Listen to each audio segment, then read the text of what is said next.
Hey everybody, it's Kelly. Welcome back to another episode of Ask a Therapist.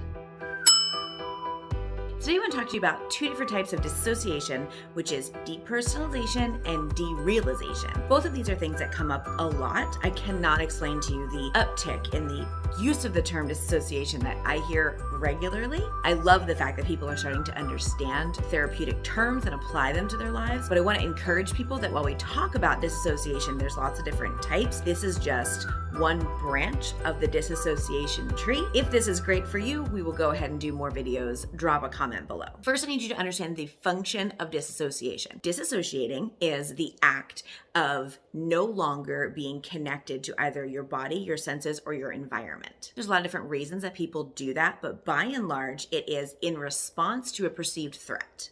So if you feel like you are in danger in any kind of way, socially, emotionally, physically, mentally, if you feel like you are in danger, disassociation is an option for responding to that danger. Now, most of you are familiar with the fight, flight, freeze, or fawn umbrella of ways to deal with stressful situations. Disassociation always falls under the freeze category because freeze doesn't always mean stop what you're doing and don't move. Freeze can mean mentally, it can mean emotionally, it can mean physically for sure, but it's not just physical. Depersonalization is when you stop being present with your person, with you. And that can happen in a lot of different ways. Things can feel kind of cloudy. Sometimes you hear people not in the way that they're speaking. Some people describe it like they have cotton in their ears, or that they sound like everything is underwater and they're just sort of removed from the actual surroundings that they're in. Sometimes depersonalization happens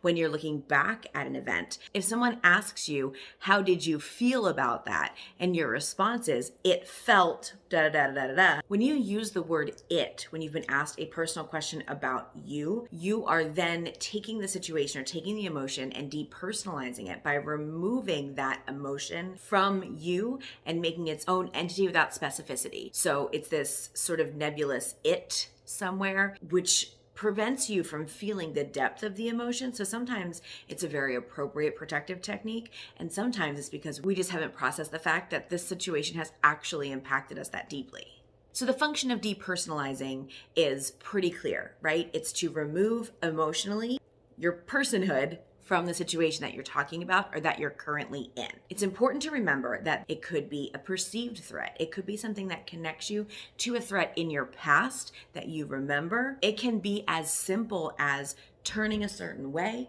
which triggers an emotion for you that connects you to another stressful incident. There could be nothing stressful about the situation that you are in or nothing dangerous about the situation that you're currently in, but something has triggered you and triggered the back of your mind to then respond in that stress response. The reason for that is because once you've gone through a stressful, emotionally, physically, mentally stressful thing, your body doesn't want to do it again. So it reminds you, hey, this thing was dangerous. We're going to shut it down so you're not connected with what's happening in your body or around your body right now, because that is the best way we can keep you safe. It might mean that that's what you did last time. Then your body's sort of like muscle memory against that particular event, or it might not be what you did last time and your body has said, this is probably a smarter way to handle things.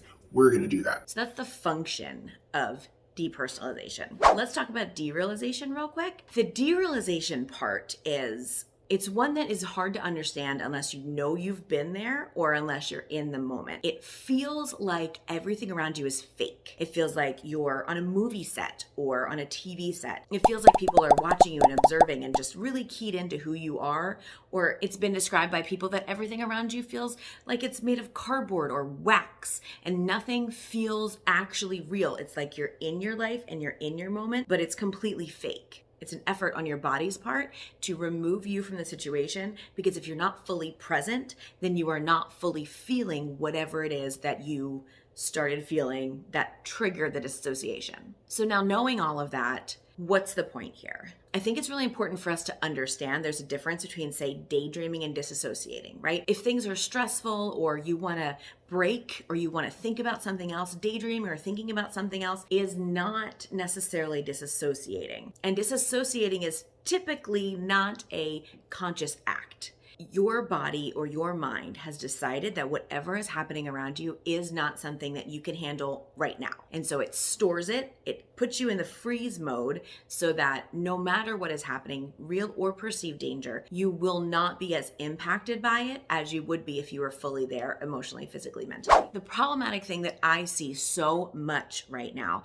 is that specifically teens and young adults, when you ask them sort of how they deal with stress or what they do, they say, I disassociate. They freely are aware of that. It's possible that not every time it's actually dissociation. I don't know, because it would depend on the person and the situation. I wouldn't be able to make that call for anybody, really. Checking out of a stressful situation also is not always dissociation. The disassociation that we're talking about when it comes to depersonalization, derealization, this disassociation is not a conscious thing. You don't know you're doing it. Then you come back and you're like, oh, things are kind of back to okay. My body feels safe again. I feel safer again. And usually without the help of another person who's trained in the area, the actual working through of it does not usually lead to the understanding that this was disassociation. The actual act of dissociating from your surroundings is not necessarily a negative one. Your body's defense mechanisms are important and vital to your survival. The problem comes when we look at these defense mechanisms as our only coping skills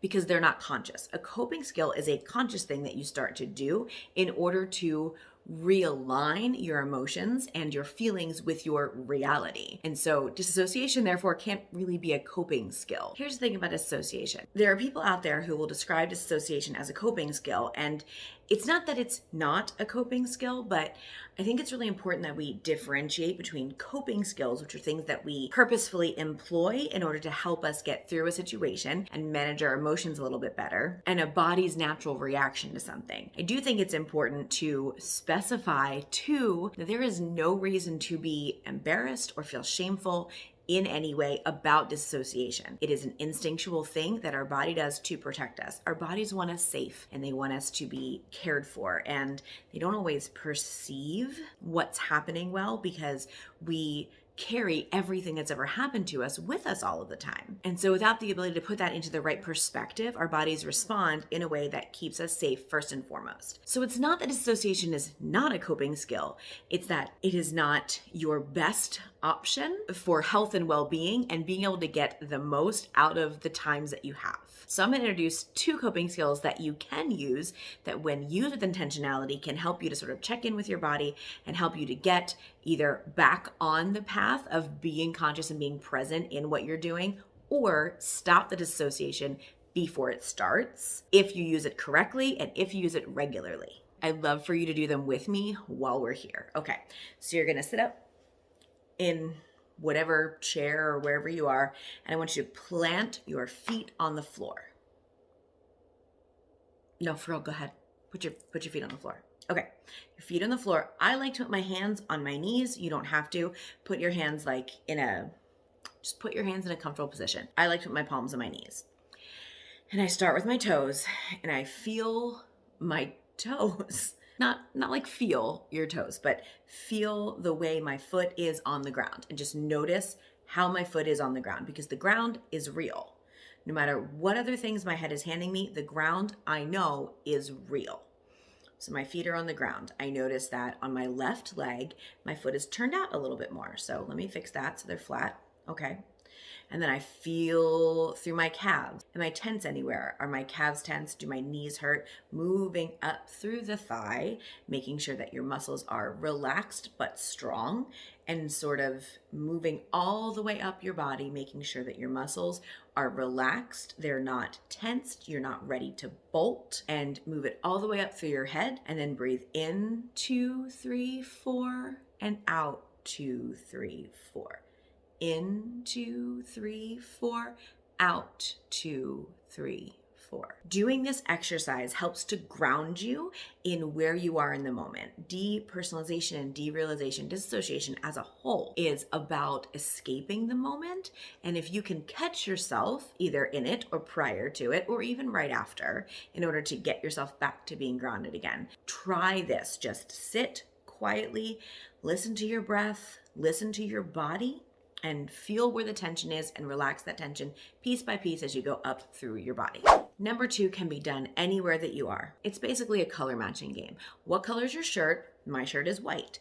I'm going to look around the room now and I'm going to name all of the things that are white in this room. I'm going to count them. So just what you can see in the screen, I've got a lampshade that is white. I've got a picture frame that is white, another picture frame that is white, and another, actually that's also a picture frame that is white. So you now see 1, 2, 3, 4, 5 white things right in front of me. The reason I say start with your shirt is because honestly, sometimes people are like, oh, just pick a color and name that color and count how many things. That's too much work. You need to be simple and kind to yourself. So pick something that is very, very simple. So go ahead and do that. What color is your shirt? And then count in the area that you are in, how many different things are that same color.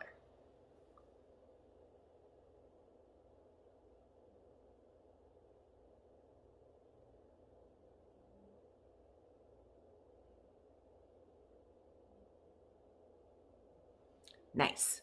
Okay, so those are your 2 grounding techniques. Next time you start to feel like you are not present in your world, like things are not really as real as you want them to be, I want you to do this exercise, one of these 2. I don't care which one. And additionally, I need you to really be kind to yourself in the moment. It does not do any of us any good to guilt ourselves from our instinctual responses. Your instinctual responses are earned via the things that you have done in your life or the things that have happened to you in your life. That's how your body came to your instinctual responses. So they're there for protection. Are they the most productive? Sometimes no. That doesn't mean they're bad. That means we need to retrain our instinctual responses in order to get the best response possible from our body.